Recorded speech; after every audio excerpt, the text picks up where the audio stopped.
Today, our topic is drugs for diabetes. To understand diabetes, first we must understand the pancreas. The pancreas produces three important peptide hormones: insulin, glucagon, and somatostatin. Beta cells produce insulin, alpha cells produce glucagon, delta cells produce somatostatin. These hormones work together to regulate metabolism, especially blood glucose level. Insulin lowers blood sugar by helping cells to take in sugar and store it for energy. Glucagon does the opposite. It increases blood glucose by releasing stored sugar from the liver, especially during fasting. When insulin is lacking, blood glucose level go high. If untreated, this can cause serious complications such as eye, kidney, nerve and heart damage. What is diabetes? Diabetes is a group of conditions where blood glucose remains high due to lack of insulin or poor insulin action.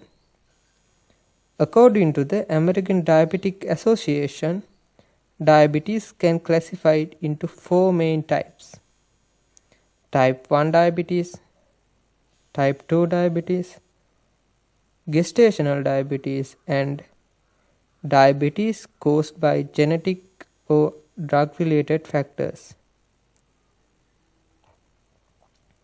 Gestational diabetes develops during pregnancy. If not controlled, it can cause complications for both the mother and the baby. Management includes healthy diet, regular exercise, insulin, and sometimes medicines like metformin or gluburide. Let's talk about type 1 diabetes. Type 1 diabetes mainly affect children, teenagers, and young adults. It occurs when the immune system destroys the insulin producing beta cells of the pancreas. As a result, the body does not produce insulin.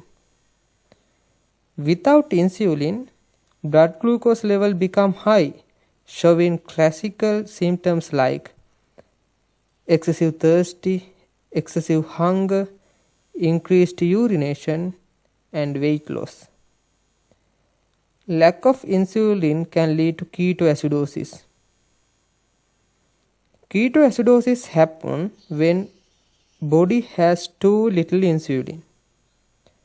Cells cannot use glucose for energy, so the body breaks down fat. This produces ketones, which accumulate in the blood and make it acidic.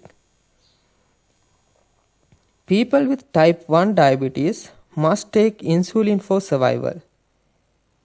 Insulin therapy controls blood sugar and prevents complications. Regular blood glucose monitoring and proper insulin use are essential in type 1 diabetes. Now let's move on to type 2 diabetes. Type 2 diabetes accounts for over 90% of all cases. Unlike type 1, it is not autoimmune. Several reasons contribute for type 2 diabetes like genetic factors, aging, obesity, and insulin resistance. In type 2 diabetes, the body still produces insulin, but cells do not respond properly. Treatment focuses on healthy diet, regular exercise, weight control. Most patients need oral glucose lowering drugs, and later insulin may be required. Now let's look at the drugs used to treat diabetes. Insulin, synthetic amylin analogues, incretin mimetics, and oral agents. Oral agents include sulfonylureas, glinides, biguanides, thiazolidinediones, alpha-glucosidase inhibitors, DPP4 inhibitors, SGLT2 inhibitors, and other agents. We look at these drugs in next video.